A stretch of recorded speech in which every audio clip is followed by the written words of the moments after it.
Dr. Allan Cohen had the privilege of hearing about Avatar Meher Baba in Woodstock, New York in 1964 in the company of his professors, Dr. Timothy Leary and Dr. Richard Alpert.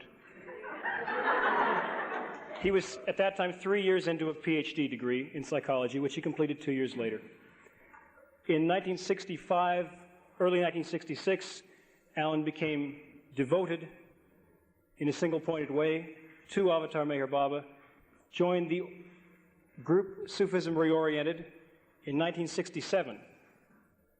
And we're privileged to have here, as the representative of Sufism Reoriented, Dr. Allan Y Cohen, PhD.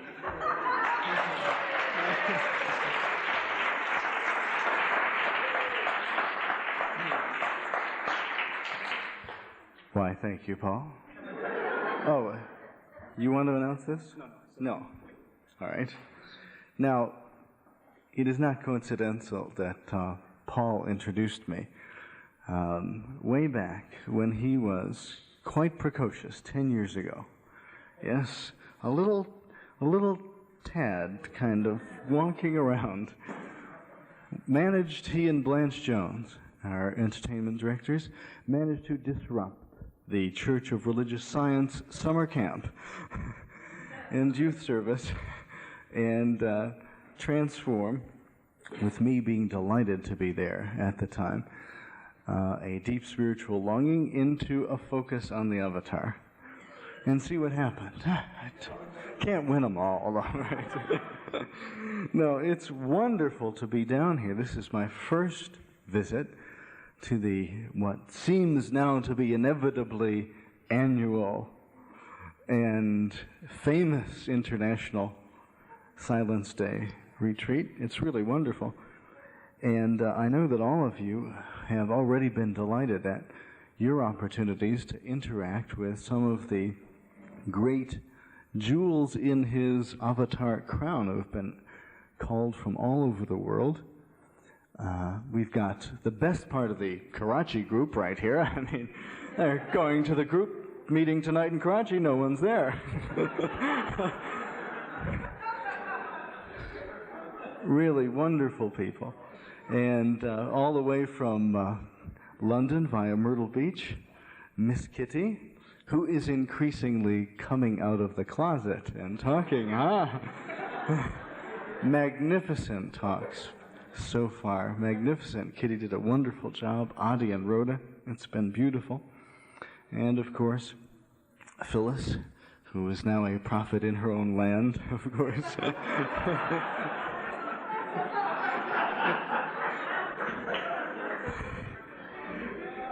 Anyway, we all are having a wonderful opportunity to have close encounters of the best kind with wonderful guests, and so much for committee for your wonderful work, wonderful organizing and opportunities here. I'm delighted to be around, slightly terrorized at the prospect of following on this podium such luminaries, but a little terror is good for you. That's why I'm walking around funny.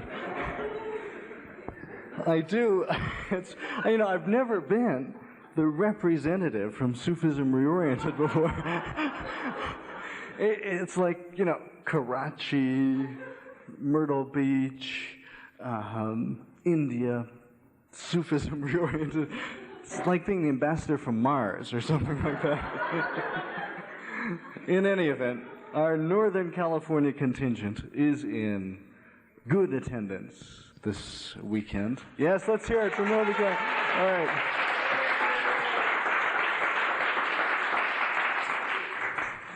And I certainly would want to bring down my greetings and best wishes and love for Murshida Duce and all the gang up north. Gatherings getting very good press around the Baba world, that's for sure. Now, today, Paul, would not, probably out of good taste, announce the topic of my mini-talk, which is going to be on perspiration. Oh, yes, perspiration, remembrance, and the nutcracker. Try to figure that out, yes. And what we're going to do I'll explain in a minute. But later on, we're going to have a chance to share some issues, some questions that might have come up, some sticky ones. I cleverly have roped into that component of the program both Kitty Davy and Rhoda Dubash, who have volunteered to assist me. And unless they run out of the hall, we will have them responding to any questions that come up. And we'll do that, and we'll save a lot of time for it. Well, now, perspiration. How does that fit into a spiritual thing? Remember the old saying about the roles of inspiration and perspiration? Ah, yes. Well, part of the function, I think, of this retreat, and certainly part of the effect of the presentations and the sharing that we've experienced already, has been the inspiration. It's that initial charge, that energy, that touch of Baba and his love, which gets us roaming off on the path. And after a while, and it said, there's Rick Chapman, I'm not letting him get out. It said that there are three basic stages of the spiritual path. And Rick, help me recollect what they were. Rick, would you mind repeating them? Allan, I know that you have difficulty because you're stuck in the third stage.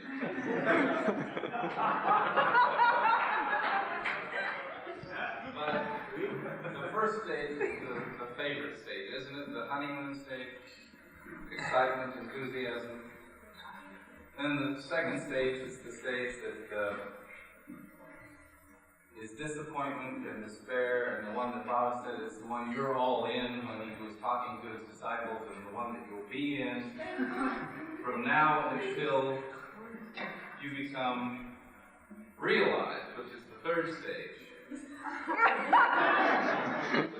those the three stages? Those were the three stages, amazingly enough. Exactly. That's always was very heartening to me to read that Baba had said that to his close ones. That after the original honeymoon period, that thrill, that excitement of discovery, then the old ego has to be ground down. And you could get discouraged. It's possible. Not likely in this group, but possible. And you start getting hit by the old nutcracker. As we heard talking already earlier, that Baba said that some of his people were, there it goes, hard nuts to crack, you see. And how about another? You see? There's two God realization examples right over there. It's quite remarkable. But what is it?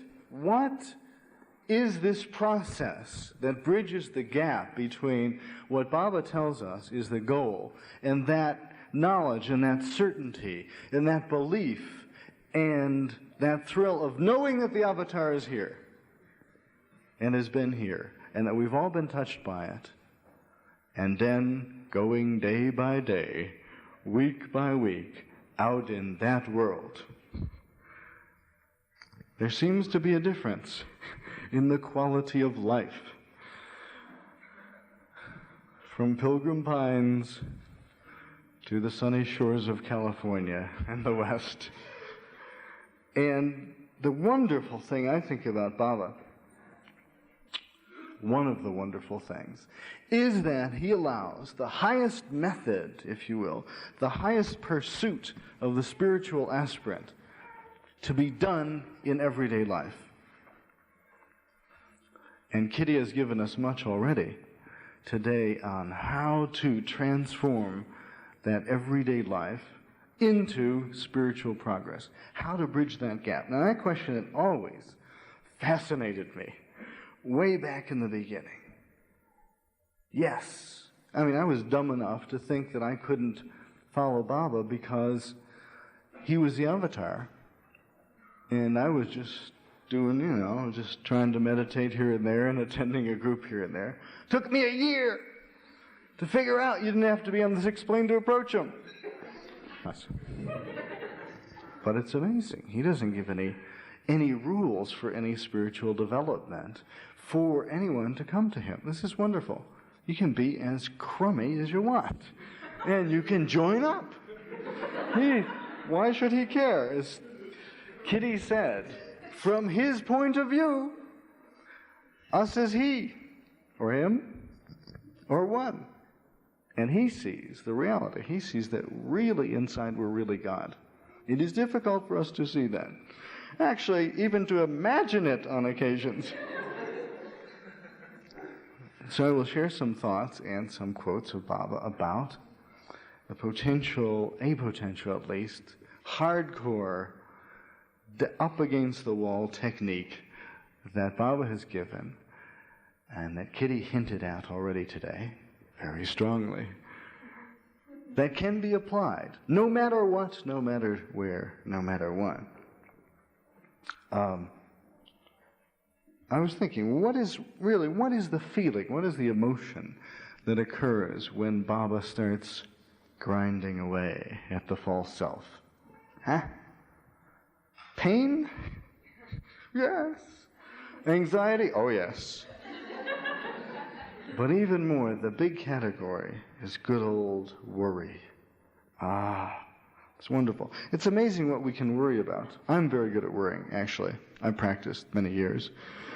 And I found also that with folks I work with, it's very easy to get worried about little things, and the big things are not so worrisome. I remember, as a matter of fact, a time when in ordinary life I should have been very worried. And it also occurs to me that Baba had already, in a certain sense, contacted me and allowed me to react in the way I did. This was a particularly crazy summer of 1962, 2 years before I was the hero of Baba.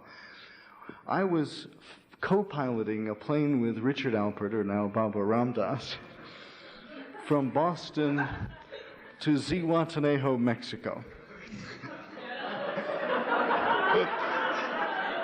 I know. It's amazing the altitude we reached on the trip. No, but at one moment, I'll spare you all the details, we were flying from Mexico City to the Pacific. And Mexico is fairly mountainous. We were in a small single-engine plane.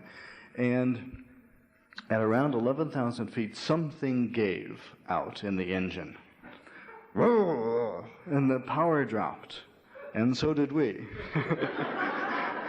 Started sinking. We thought it was a thing called carburetor icing, which could be cured theoretically by getting lower and having the warm air unfreeze. Actually, a cylinder had blown. We didn't know that. And we decided, in the best of the psychedelic decisions at that time, not to land. Since it would have been a 2-day trek out of the plateau, and it would have been very inconvenient for our schedule. So we decided, not being able to fly much higher than 6,000 feet, to try to make the coast through 12,000-foot mountains. Only Baba's anticipatory grace. Well, we soon got lost, as well as being disabled. And there was no map, no radios, no anything. And trying to fly through the valleys. And we finally got to this one situation where we were obviously in a valley and there was no way out, actually. Easy. There was a ridge. We may or may not be able to make it. And there was no place to land. We were out of fuel, so we couldn't turn back. And it was a very interesting moment. It was about 2 minutes. We were flying directly towards this ridge. And whether we would be smashed to smithereens or make it depended on which way the wind was blowing. Simple as that. It came closer and closer. And I had a reaction that only could have been Baba was probably had his finger on some panic button. And I said, well, it's 50-50. We're either going to be dead, or this is going to make a heck of a story.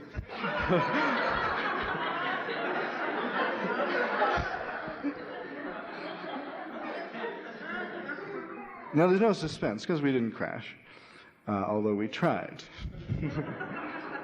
On the way to Zihuatanejo, but it's like Baba's cosmic humor happens at such a high level. I mean, his concern for us is so much more profound than the ordinary things we worry about. And thus is the creative value of major crises. At least They allow you to stop worrying about minor crises, which Baba talked about in a little section on worry, and he placed it in very, very good perspective. He said very fairly that this botheration of the mind, which can happen anytime, is no good. He said, among the many things which the aspirant needs to cultivate, there are few which are as important as cheerfulness, enthusiasm, and equipoise, and these are rendered impossible unless he succeeds in cutting out worry from his life. When the mind is gloomy, depressed, or disturbed, its action is chaotic and binding. One must try to be cheerful even in trying periods. And he said, don't worry. People like that. You know that people remember Baba's "Don't worry, be happy." They don't know what it means, but it sounds right to them. He says, don't worry. Worry accumulates and grows in strength, becomes a habit long after the original cause has ceased to be. When you were young, he was giving a discourse, I think, in India. This and that happened. You cried, you felt sad, and worry began, and after 50 years you still worry, although the time when worry began in you has gone. If another 50 years passes, you could, at the end of that time, be still worrying about something which was happening now. It is crazy. And he also said a very profound thing, which I missed a number of times, and I want to come back to at the end of our discussion, in the Everything and the Nothing. I'll excerpt parts of this discourse on will and worry, and come back to it. Heart, really dynamite stuff. He said, duality implies separateness. Separateness causes fear. Fear makes worry. The way of oneness is the way to happiness.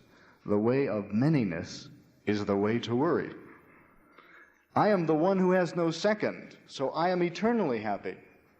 You are separate from yourself, so you always worry. To you, what you see is absolutely real. To me, it is absolutely false. Then later he says, live more and more in the present, which is ever beautiful and stretches away beyond the limits of the past and the future. Here's the key phrase, the keynote of the remembrance part of the Nutcracker and Perspiration. If at all you must worry, let it be how to remember me constantly. This is worthwhile worry, because it will bring about the end of worry. Think of me more and more, and all your worries will disappear into the nothing they really are. My will works out to awaken you to this. Now, I speculated on what did he mean by that last line? My will works out to awaken you to this. And it occurred to me, in doing some of my research for my book, I came upon this notion that what we conceive of as essentially failure on our spiritual path, problems, obstacles, places where we can go no further, are actually the best opportunities for spiritual progress. Where we think we are being most imperfect may be the exact situation that would help us best to remember what we really should be doing. And almost anything can do this. You can do the craziest things, and Baba will remind you. I remember soon after the first time I had learned of Baba at the film in Woodstock with some of the great Eastern stars there. Darwin Shaw, Lynn Ott was there, Fred Noble Winterfeld. Some of you may have gotten a chance to know these people. And with this crazy psychedelic crew, after I conveniently stole a copy of Sparks, which was our custom of the day, I was astounded by the comprehensive knowledge and insight of this man. Somehow he was able to capsulize hundreds of thousands of pages of the most esoteric reading we had done and put it into a few avataric insights. Quite amazing. Well, that went on, and I did something that turned out to be somewhat embarrassing.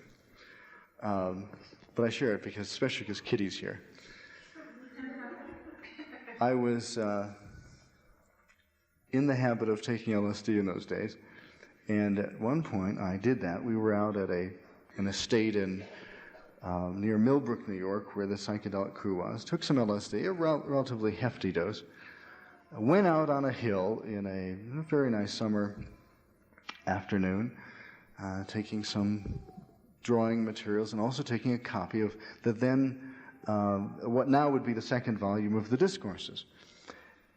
And Baba has a summary of the divine theme in there, kind of a summary of, in 6 pages, he does creation and involution. It's dynamite. So at the height of my experience, I was reading that, and I got to the end, and I knew that I had completely understood it.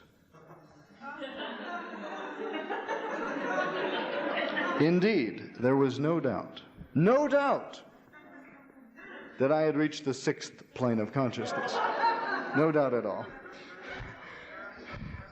I could definitely see God everywhere and in everything. Well, the 7th plane I hadn't reached that afternoon, and to show you the joking quality of the avatar, I happened to walk off the hill, and there were 2 people who were picnicking, who were visiting the community. They were both yogis and also dramatists. And they looked up at me coming down the hill, and they said, "Look, a God is coming down."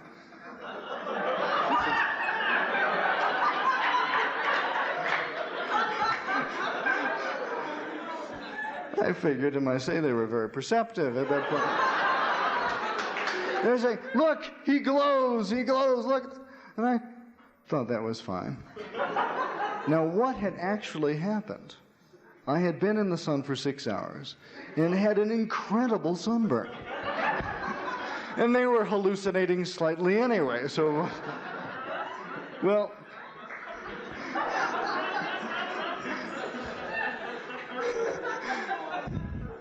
as some of you know now, there is hardly anything, there's hardly anywhere that I would not speak from vast experience against, for example, the use of drugs. And certainly, to me now, that would be one of the great all-time obstacles. Well, in that case, it led me to write to the Meher Spiritual Center. Yes, I believe Kitty ultimately wound up with a letter, which was, simply out of magnanimity, I wanted to tell the Baba people that it was possible to reach the 6th plane, and this could easily be done by a combination of drugs and Volume 2.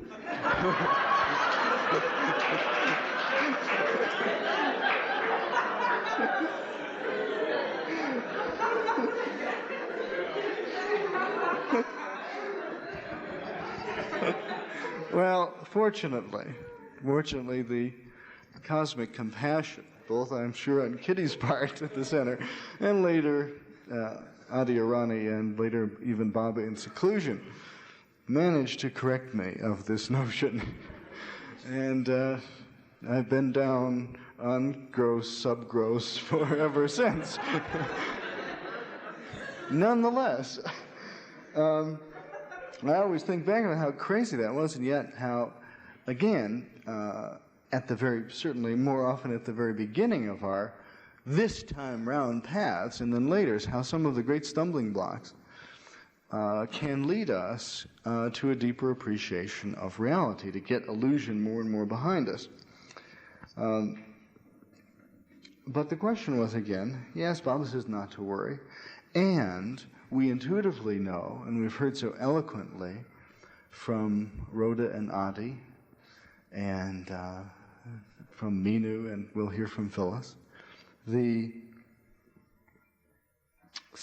simplicity of the path to Baba. 100% love, 100% obedience, and surrender. With a little faith thrown in and holding on to the Dhamma. That really does it. That does it. And the seed of that, obviously, the Avatar wouldn't have taken the pain to shake us up unless he wanted something done with that. And when you think of it, this is a peculiar position, historically. They're relatively, yes, it's true, probably millions of people have heard Baba's name. But how many in the world aspire to love him, to follow him that way? It's no doubt very much like the early Christians or those around Buddha soon after both of them dropped their body. It's a very special place. And sometimes when Baba lovers get down on themselves, it's often good to remember, I must have done something right in some life to learn something about the Avatar. Right? Because there are people out there who are quasi-saintly. You mention Baba to them and they say, mayor of who? What? They're treading the path in their own way. And I went to India especially in 72 and 75, and did a lot of research and reading before that to try to find out, and did some tape recording, really, if it came down to it, what was a good method to follow Baba's path? Besides the abstraction, and asking the question in the most, not the most skeptical way, but in the most ultimate way, like, what if I can't love Baba the way he should be loved? What if I don't obey so good? Or even, how do I get to the position where I would love him adequately? And if one would say, well, you got to try, people would ask, particularly the Americans who love the practical, pragmatic, how do I try? Do you have a workshop? A small mantra, perhaps? We love gimmicks, and son of a gun. Baba has no gimmicks, but he has. But he has the answers. It's dynamite. Without going too long, so we can get into perhaps some other issues afterwards, he did talk about something that kept coming back and back when I kept pushing, for example, the mandali to the wall about method and technique, pestering them so much they would ultimately say, you know that! Why should I answer? I'm taping.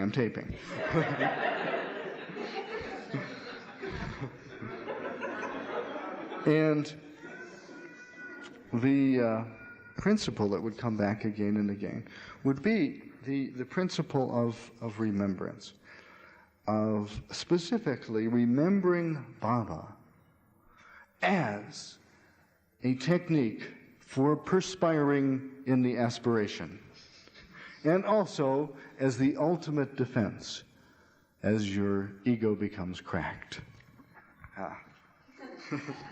Now, Baba was wonderful in explaining, and he explained all the different ways that remembering him was beneficial. Now, the exquisite thing about Baba, which I think is very different from anything else in the spiritual panorama, even if one was trying to be objective, is that all of his guidance, all of his precepts are based on spiritual effectiveness.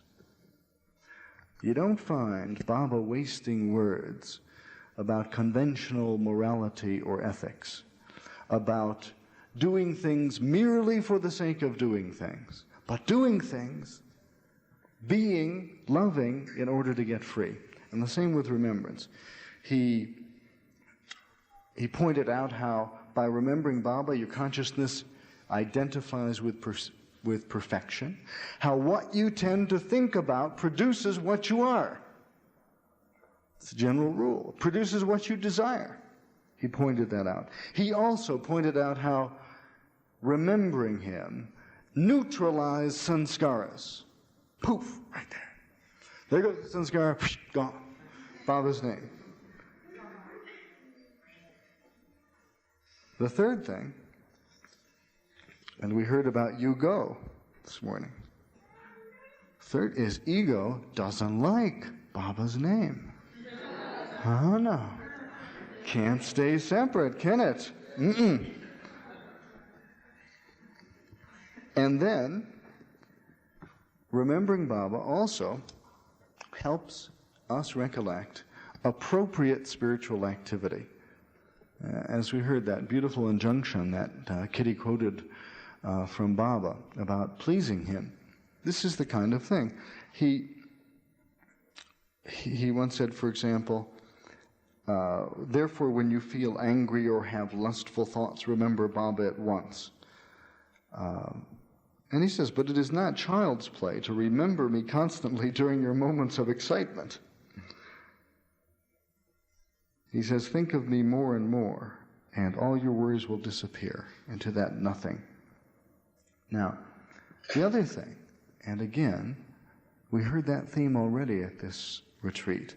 Bob said, anytime a person's thoughts turn truly to me, I am truly with them. And I doubt if any other avatar has said this in just this exquisite way, I like being meditated upon. Why?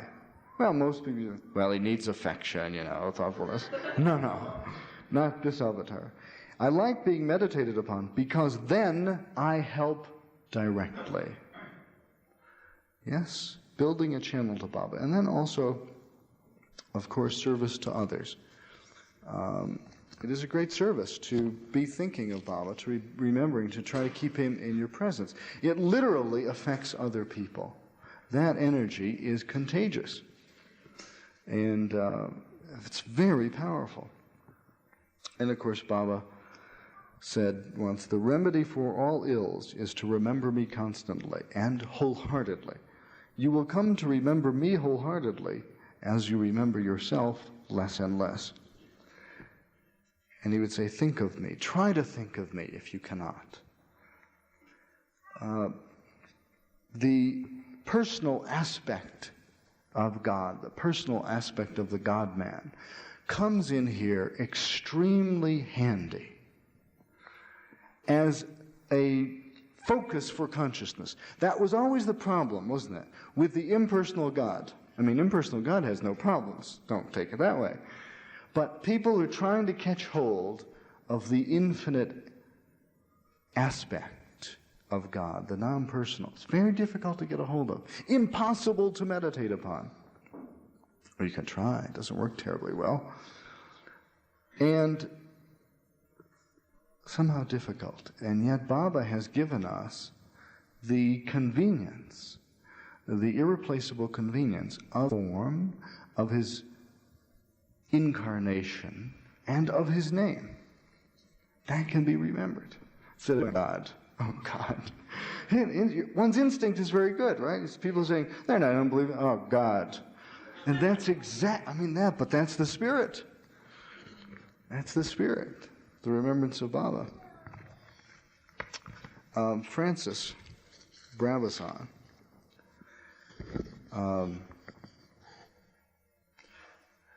So well represented and reflected by Bill, who's going to be elucidating later on. He was one of the tireless energies of Australia, besides being a movie mogul. I always suspected Bill goes over there in Australia and needles Francis to keep writing, to get that feeling. But in part of Stay with God, Francis wrote, words, but the name of God given to the eager and pure disciple by the precious Guru is the key which unlocks the doors of words shut fast on the printed page. Without that name, the name of God, no man comes to that knowledge which is the true knowledge. Without Guru, no man can learn the name of God.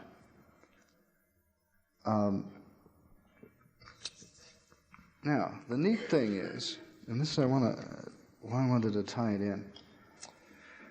The neat thing is that some of the apparent struggles of the ego, the illnesses of the ego, the hassles, the obstacles, are just the kind of thing that ultimately lead to remembrance. So he doesn't let, remember, Kitty, did you say he won't let you escape? It's on your back. Can't get away. Try to get away. And once, and I believe, I actually think it was Darwin Shaw in the old days wrote to Baba, who was obviously having some difficulty. And Baba wrote back very beautifully. He said, "At times you feel 100% miserable." Sound familiar? When everything goes wrong, the mind becomes helpless and has to rely on the heart. These are the moments when you resign to my will and rely solely on my help. When you leave all to me, I dare not neglect you, and you get relief from your predicament. See? Baba has marvelously given us almost two choices. The choice of really exulting in his joy and being happy and cheerful as much as possible. And if, by any chance, this should wane on occasion, that suddenly what happens is one gets pushed to a little wall. And finally he has to say, "Help! I can't do it." "Oh, I can't?" "Oh, that's right. It's Baba that has to do it." Not that Baba hasn't asked us to try and give our best effort, but that final dependence, that final forced recollection of Baba's role, it's really very, very wonderful that at any time one can reconnect. And if, in fact, we can use more and more our ordinary everyday life to remind us, this not only perfects appropriate, but it also improves our connection, our inner essence with Baba. You know, it's funny, being an occasional psychologist, a lot of people come and they say, "Hey, I'm not happy. I want to be happier. I would like to adjust to the world on some level." And it's fascinating because you see that the ordinary person, not connected with the spiritual path with Baba, sees pleasure, basically, sees pleasure as happiness. And they set themselves up for pain. So that most people, when they're happy, are setting themselves up for unhappiness. It's remarkable. And on the good side of that equation, even the most unhappy person is setting themselves up for the opposite.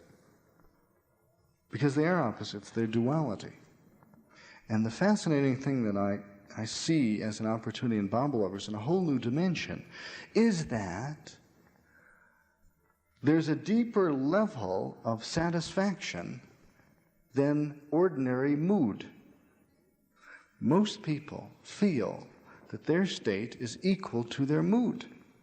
If they are happy, they are a happy person. If they're depressed, they're a depressed person. And yet, in the Baba lover, there's a deeper connection, there's a satisfaction possible for working towards total bliss. Bliss which Baba says has no opposite. And that sustains a happiness, a remembrance, even in time of struggle and difficulty. And as we've heard from many of the stories, Baba just very much admired people going through difficult times, hanging on to it then, hanging on to the Dhamma, connecting that connection, giving that great feeling of, in some sense, much deeper satisfaction than can be gotten out of ordinary success or failure in life. Well, it's one of the functions, really, of this marvelous gathering. In the sharing that's going on and in the remembrance that we're all being given, that we can connect all parts of our lives, we can connect all parts of our lives to Baba's service and to the service of our real selves to get closer to him. I'd like to close this part by a lovely discourse that Baba gave about the ultimate place of our souls that I just got reacquainted with. It's in the Everything and Nothing. It's a little thing called The Lover and the Beloved. And he said this. He said, God is love, and love must love. And to love, there must be a beloved.